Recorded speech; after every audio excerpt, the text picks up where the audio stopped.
很简单，请各位注意，就是小朋友跟我念。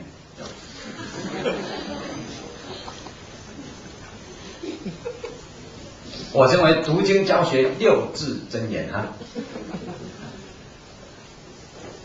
那有的老师这个听起来很愉快，这种愉快呢是有一种嘲笑的味道。这样子还要你讲？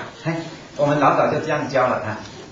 但是我现在要分析一下，我们大部分的人对这6个字并不了解。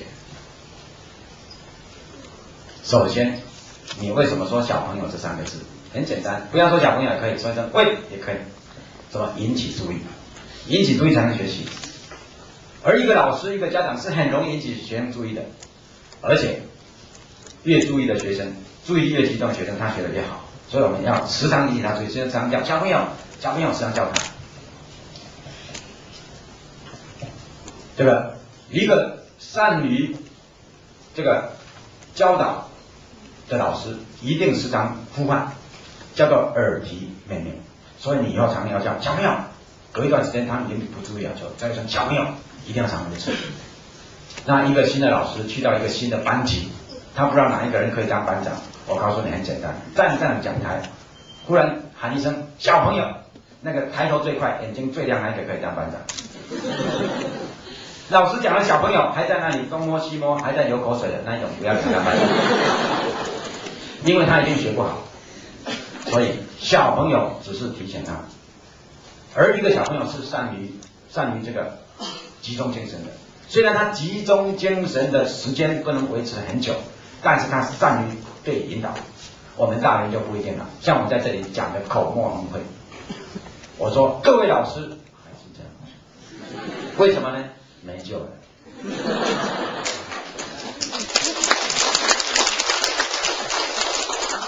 你不再对新鲜的事物产生兴趣了。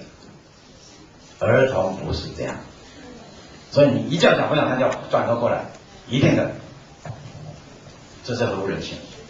第二句话，跟我念，更是正中下怀。因为儿童就是这样学习的，就是跟着学的。儿童的天性很像猴子，每一种动物一生下来都要跟他的父母亲、他的长辈学习。越低等的动物，它跟的时间越短，它的幼稚期越短。越高等的动物，因为它要学到非常丰富的生活的内容，所以它要有一段很长的时间都是幼稚期，都是跟着父母的。人类的幼稚期最长，基本上是13年。而人类不只是跟父母学习，人类还安排了很多的办法让他跟老师学习。所以人类之所以能够成为万物之灵，是因为老天爷就给你13年的幼稚期。如果老天只给你3年的幼稚期，一个3岁的孩子就说我翅膀长硬了，我要飞走了，我告诉你，人类就灭亡了。千万不要随便引发儿童的聪明。聪明反被聪明误，小时了了是大未必佳。我们要让一个儿童13岁之前，完全在我们的老师、家长优良的带领之下，但你一定要优良，你不要带那些杂七杂八的东西。你如果带一些杂七杂八的东西，你不会教他，老早离开，老早翅膀长硬最好。但是现在，我们有好的东西要给他，他必须用13年的时间来学到这些5000年的文化，乃至于西方重要的文化，都在13岁之前要灌注在他的肚子里面，肚子里面要满腹的经纶。除此之外，我们不能培养人才，而要做这个事情是这么简单，就是小朋友跟我念，他一定跟你念。如果一个小朋友居然不跟你念了，我告诉你，你这个老师已经失败了，这个小朋友已经不再长进了。我们叫他跟我们念，并不是叫做控制他，并不是叫做不民主，不是的。民主，或者说我们要让他活泼，让他自由，不在这里说。如果你带你的孩子上街要买冰淇淋，你一定要问他你要吃什么口味，因为他自己有自己的口味，这是他可以决定的。现在你要教育他，你不可以问他你要不要读经，你是与虎谋皮啊，而且你等于放弃你老师的责任了。他哪里知道他要不要读经？这是他不能知道的，是你要负责的。家长跟老师要负起他一辈子的责任，这叫做真的民主，这叫做真的多元化。观念不一样，场合不同，就要用不同的观念来面对。心灵不可以太狭隘。好了，讲到读经，就是小朋友跟我念。现在很多老师都说，我们天天都在说小朋友跟我念啊，所以这句话没有学问啊。小朋友跟我念6个字没有学问，但是说了这句话以后，你念怎么可能给他跟就有学问了。现在我们想，老师，尤其台湾的老师，怎么说呢？他也是站上讲台，小朋友跟我念小老鼠上灯台。小朋友念什么？当然念小老鼠上灯台，念了6年，4个字可以形容，你们都知道，一无所有。他跟你念这个做什么？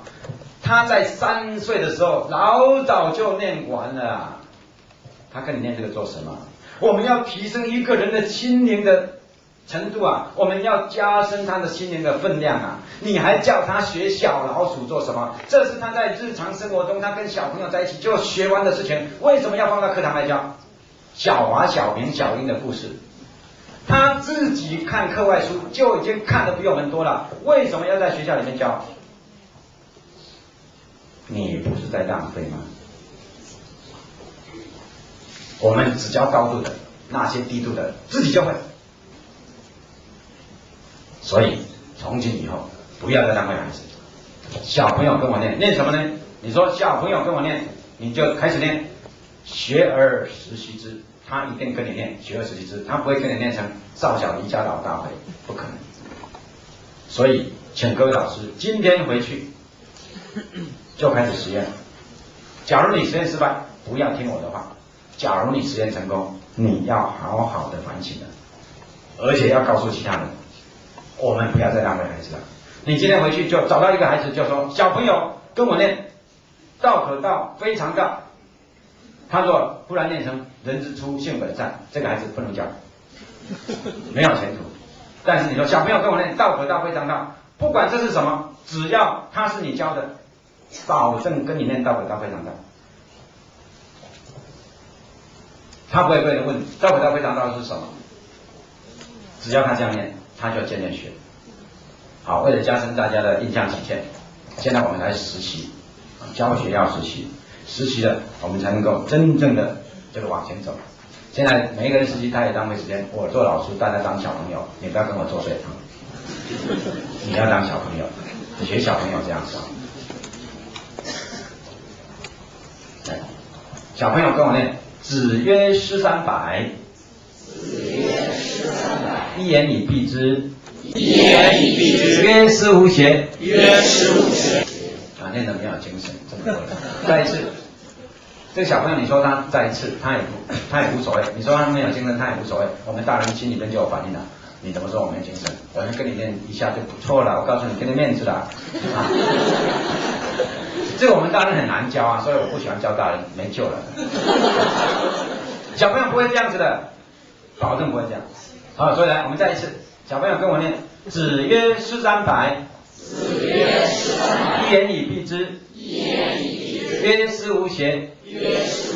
好，念得很好，老师很高兴。再一遍：子曰诗300，一言以蔽之。曰思无邪。好，大家看的书啊，1年级以上都可以看书。大家看的书念错了没关系。子曰诗300，107。子曰诗300，一言以蔽之。曰思无邪。男生念一遍。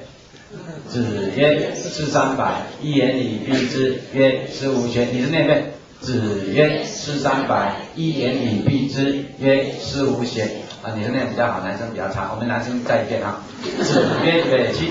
子曰诗300，一言以蔽之。曰思无邪。啊，男生念得很有进步，我们给他鼓掌。好。曰北七。子曰：诗300，一言以蔽之。曰：诗无邪。第100念一遍。子曰：诗300。第200念一遍。子曰：诗300。第300念一遍。第500念一遍。第600念一遍。大家在一起念一遍，上台念一遍，李师念一遍，然后站起来念一遍，坐下念一遍。会背的举手。只要1分钟到2分钟，他就会背。经过2、3天的复习，终身不忘，成为一辈子文学以及文化教养的基础。我们全国的国民，只要大家诗无邪，天下太平。鼓掌。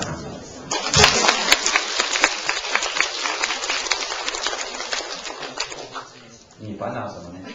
这一种书读1章不够，2章、3章、5章、10章、20章、100章，乃至于500章、1000章，你还要教我们的国语吗？你还要教白话文吗？尤其是幼稚园的小孩子，乃至于2、3岁的小孩子，你要教他认字，用这种方法最快。那些小孩子什么字也不认识，拼音也不认识，但是最好他有书，他书拿颠倒也没关系，因为我们人类认字不是认那个一，不是用一来认字，乃是用图案来认字。汉字具备有非常的明显的图案的性格，这一种的图案的认识可以增进他脑力的发展，这是日本人说的。日本有一个教授用汉字来训练儿童的聪明，因为汉字都是每一个方块，每一个方块不同的变化，你看这有多少的变化。